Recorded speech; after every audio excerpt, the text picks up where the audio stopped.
بسم اللہ الرحمن الرحیم۔ لوگ کہتے ہیں کہ سایہ تیرے پہ کر کا نتا، میں تو کہتا ہوں جہاں بر پہ ہے سایہ تیرا۔ مشکل الفاظ اور ان کے معنی۔ پیکر کے معنی ہے وجود یا جسم۔ جہاں بر اس کے معنی ہے پوری دنیا۔ تشریح۔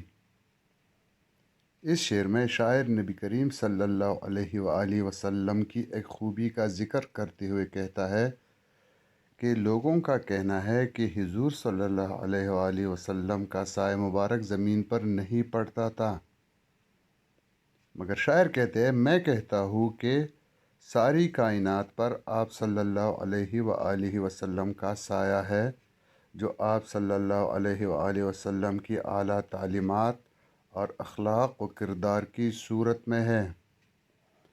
اس شعر میں دراصل شاعر یہ کہنا چاہتا ہے کہ کچھ کتابوں میں یہ تذکرہ آیا ہے کہ نبی کریم صلی اللہ علیہ وآلہ وسلم کا سایہ مبارک زمین پر نہیں پڑتا تھا۔ یہ ان کی شان تھی، ہمارے پیارے نبی صلی اللہ علیہ وسلم کی یہ شان تھی کہ اس کا سایہ مبارک زمین پر نہیں پڑتا تھا تاکہ اس کی بے حرمتی نہ ہو۔ تو شاعر نے اسی خوبی کا ذکر کیا ہے اس شعر میں، اور آگے چل کر وہ کہتے ہیں کہ میں تو کہتا ہوں کہ یہ ساری کائنات جو ہے، یہ ساری دنیا جو ہے، اس پر آپ کا سایہ مبارک ہے۔ سایہ سے یہاں پر مراد جو ہے وہ نبی کریم صلی اللہ علیہ وسلم کی رحمتیں ہے، اس کی برکتیں ہے کہ ان کی وجہ سے یہ ساری کائنات آفتوں سے بچی ہوئی ہے۔ دستگیری میری تنہائی میں تو نے ہی تو کی، میں تو مر جاتا اگر ساتھ نہ ہوتا تیرا۔ تشریح۔ اس شعر میں شاعر نبی کریم صلی اللہ علیہ وآلہ وسلم سے محبت اور عقیدت کا اظہار کچھ اس طرح کرتے ہیں کہ اے رسول اللہ صلی اللہ علیہ وآلہ وسلم، میں جب کبھی کسی مصیبت میں گرفتار ہوا اور اپنے آپ کو تنہا پایا تو میری مدد صرف آپ صلی اللہ علیہ وآلہ وسلم نے کی اور میرا ساتھ دے کر مجھے ان مشکلات سے بچایا اور ایمان کی دولت عطا کی۔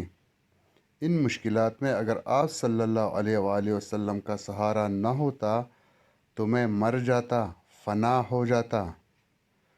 یہاں پر جو اہم لفظ ہے وہ ہے دستگیری۔ دستگیری کے معنی ہے مدد کرنا۔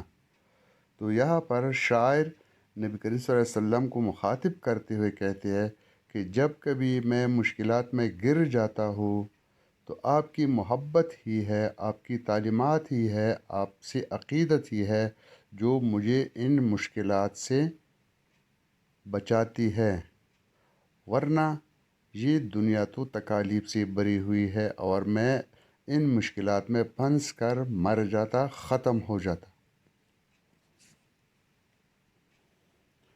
اب بھی ظلمات فروشوں کو گلہ ہے تجھ سے، اب بھی ظلمات فروشوں کو گلہ ہے تجھ سے، رات باقی تھی کہ سورج نکل آیا تیرا۔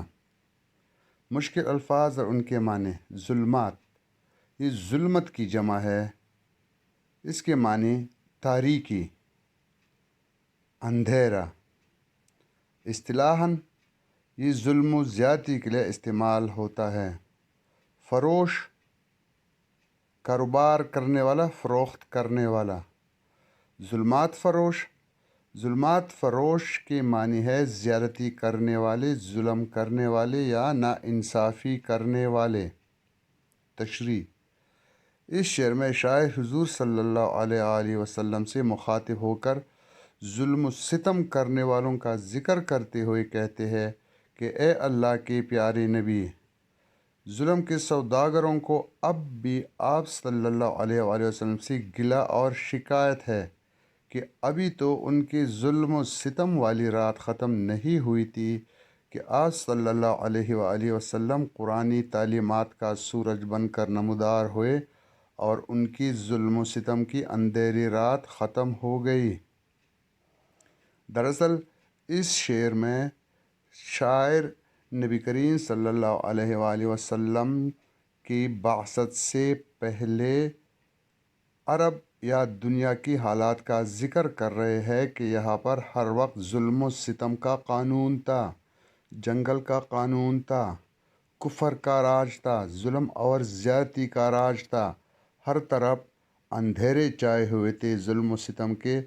لیکن جب نبی کریم صلی اللہ علیہ وسلم کی بعثت ہوئی، نبی کریم صلی اللہ علیہ وسلم کی پیدائش ہوئی، ان کو نبوت عطا کی گئی، تو یہ اندھیری رات ختم ہو گئی۔ اس لیے ظالم لوگ مشرکین اب بھی نبی کریم صلی اللہ علیہ وآلہ وسلم سے شکوہ کر رہے ہیں کہ ان کے آنے کی وجہ سے ان کے ظلم کی اندھیری رات ختم ہو گئی، اور نبی کریم صلی اللہ علیہ وآلہ وسلم سورج بن کر نمودار ہوئے اور ظلم کی اندھیری رات ختم ہو گئی۔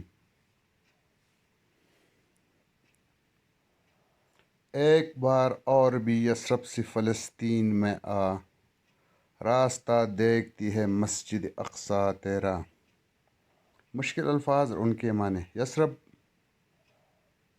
مدینہ، مسجد اقصیٰ مسلمانوں کا قبلہ اول، فلسطین میں ایک مسجد کا نام۔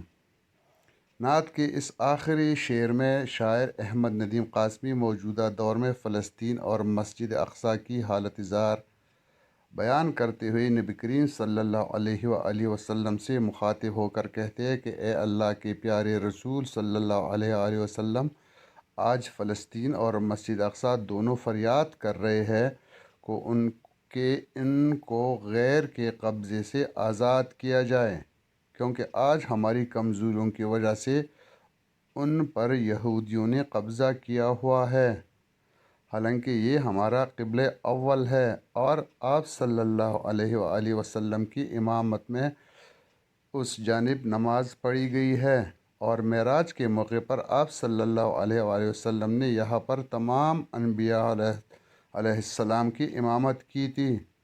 آج پھر اس مسجد کو آپ صلی اللہ علیہ وآلہ وسلم کی ضرورت ہے کہ آپ یہاں تشریف لا کر اس کو ظالم یہودیوں کے قبضے سے آزاد کرائے۔ اس شعر میں واقعہ معراج کی طرف اشارہ کیا گیا ہے۔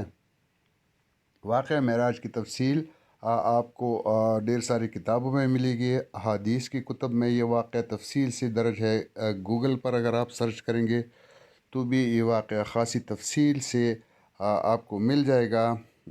مختصراً یہ ہے کہ نبی کریم صلی اللہ علیہ وآلہ وسلم کو اللہ تعالیٰ کے حکم سے جبرائیل علیہ السلام براق پر سوار کروا کر پہلے مسجد اقصیٰ لے گئے تھے۔